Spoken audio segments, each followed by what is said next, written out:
प्रभु यीशु मसीह के नाम में आपको अनुग्रह, शांति और अनंत जीवन प्राप्त हो। पाइरस एक यूनानी राजा था। ये करीब 272 बीसी, यानी आज से करीब 2300 साल अप्रॉक्सीमेटली पहले की बात है, आज से।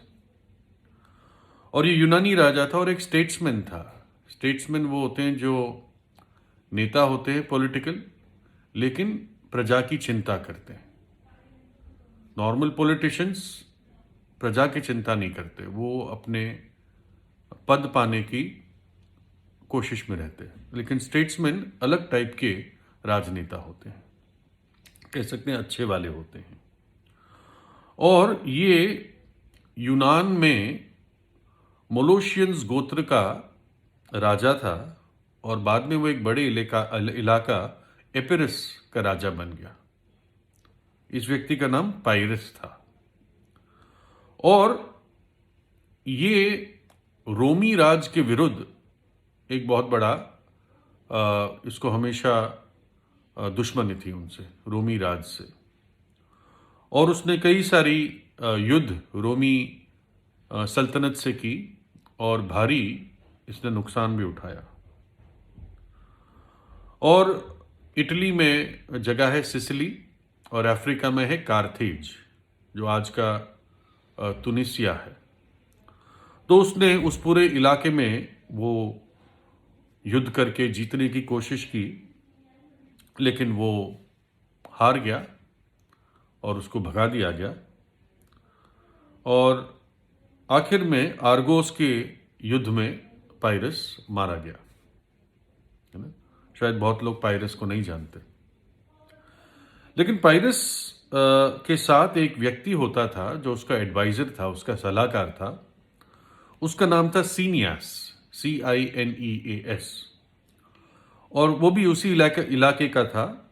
और पाइरस, राजा पाइरस का ये इंपॉर्टेंट एडवाइजर था। जैसे राजा अकबर और बीरबल की कहानी हम सुनते हैं, उसी प्रकार का इनका संबंध था। लेकिन सीनियास बहुत बुद्धिमान था और बहुत बोलने में निपुण था। इसने डोमेस्थेनस नाम के व्यक्ति के स्कूल में ट्रेनिंग ली थी और उसी के बराबरी की ये ओरेटरी यानी बोल सकता था, स्पीचेस देता था।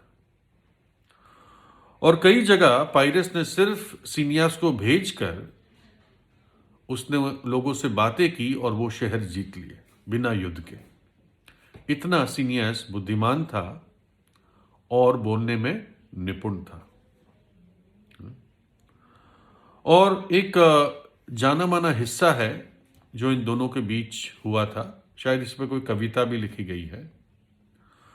और ऐसा हुआ था कि पाइरस रोमियो के विरुद्ध युद्ध करने की तैयारी कर रहा था और सीनियास उसे कहता है कि सर, जब आप जीत लेंगे इस युद्ध को तो क्या करोगे? तो पाइरस ने कहा कि सिसिली पास में है और सिसिली पर कब्जा कर लेंगे। फिर सीनियास ने पूछा, और जब सिसिली पर कब्जा कर लोगे उसके बाद क्या करोगे? तो उसने कहा, अफ्रीका में जाके कार्थेज को कब्जा लूंगा, क्योंकि कार्थेज एक इंपॉर्टेंट सिटी था, वहां का कारोबार काफी था। और बोला अच्छा ठीक है, और कार्थेज को जीतने के बाद क्या करोगे? तो पाइरस ने कहा कि फिर हम जो हमारा नुकसान और हमने हार यूनान और मैसेडोनिया में पाई थी वो जगहों को जीत लेंगे। बोला और उसके बाद क्या करोगे? बोला उसके बाद बैठेंगे और आनंद करेंगे, पाइरस ने कहा। तो सीनियर्स ने उसने कहा, सर, क्या हम वो आनंद अभी नहीं कर सकते? आपके पास ऑलरेडी अभी भी एक राज्य है, तो क्या इसी राज्य में आप आनंदित नहीं हो सकते? जिस व्यक्ति के पास एक राज्य है और आनंदित नहीं हो सकता, तो पूरा संसार भी पाले तब भी वो आनंदित नहीं हो सकता।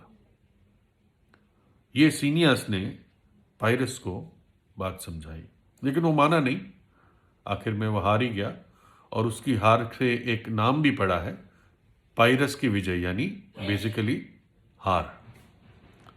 लोग इसको भाषा में उपयोग करते हैं।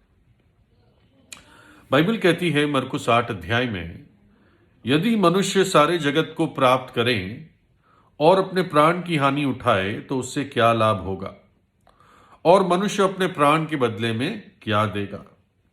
पूरी दुनिया भी मिल जाए और अपने प्राण की हानि उठा ले, उसकी आत्मा नरक में चली जाए तो उस व्यक्ति को क्या लाभ होगा।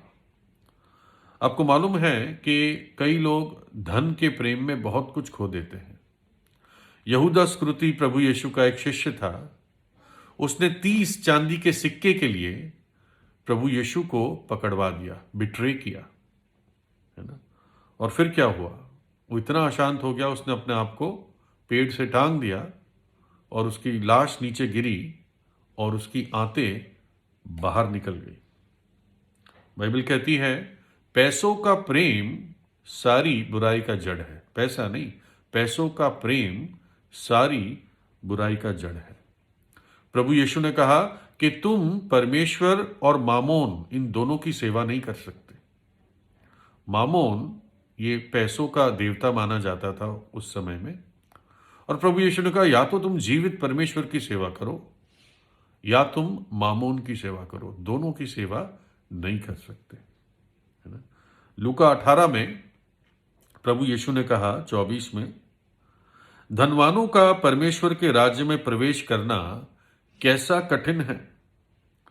परमेश्वर के राज्य में धनवान के प्रवेश करने से ऊंट का सुई के नाके में से निकल जाना आसान है। तो सुनने वालों ने कहा, तो फिर किसका उद्धार हो सकता है। और प्रभु यीशु ने कहा, जो मनुष्य से नहीं हो सकता वो परमेश्वर से हो सकता है। धन से, संसारिकता से, संसार की सारी चीजों, सुख, ऐशो आराम, अय्याशियों, कितना भी मनुष्य में भर दे, वो संतुष्ट नहीं हो सकता। बाइबल कहती है मनुष्य की आंखें कभी संतुष्ट नहीं हो सकती। ऐसा क्यों है? एक ब्लैक होल की तरह सब कुछ भी उसमें डाल दे तब भी वो भरता नहीं है। कारण ये है कि परमेश्वर ने मनुष्य को अपनी समानता में बनाया, और इसलिए जब तक मनुष्य का कनेक्शन, रिश्ता, संबंध परमेश्वर के साथ ठीक नहीं होता, वो असंतुष्ट ही रहता है। और इसलिए परमेश्वर मनुष्य जाति के बीच में, मनुष्य के इतिहास में खुद मनुष्य बनकर आया, प्रभु यीशु मसीह। उस कनेक्शन को फिर एस्टैब्लिश करने के लिए वो मैं ढूंढता हुआ आया। हम जो भेड़ खो गई थी, हमारे खातिर वो इस जगत में आया, 33 वर्ष जिया और आखिर में अपना प्राण क्रूस पर दिया, अपना पवित्र लहू बहा दिया, ताकि उस लहू के द्वारा हम पवित्र हो सके और हमारा परमेश्वर के साथ रिलेशनशिप, कनेक्शन फिर एस्टैब्लिश हो सके। प्रभु यीशु कहता है आओ हम आपस में वाद विवाद करें, आओ हम बातचीत कर लें। तेरे पाप कैसे भी रंग के क्यों ना हो, मैं तुझे धोकर श्वेत कर दूंगा। अपने पवित्र लहू से तुझे धोकर एक नया जीवन दूंगा, एक नई शुरुआत दूंगा, है ना। और अद्भुत शांति और संतुष्टि तेरे हृदय और तेरे जीवन में भर दूंगा, है ना। ऐसा ना हो कि आपका नाम भी इतिहास में डाल दिया जाए कि इसके पास सब कुछ था, लेकिन आखिर में यह हारा हुआ व्यक्ति था, क्योंकि इसकी आत्मा बच नहीं पाई, नरक में चली गई। तो इस बातों के बारे में सोचे, है ना। प्रभु यीशु कहता है यदि मनुष्य सारे जगत को प्राप्त कर ले और अपने प्राण या आत्मा की हानि उठा ले तो उसे क्या लाभ होगा। प्रभु यीशु से प्रार्थना करें, अपने संबंध को परमेश्वर के साथ आज ठीक कर ले। परमेश्वर आपको आशीष दे।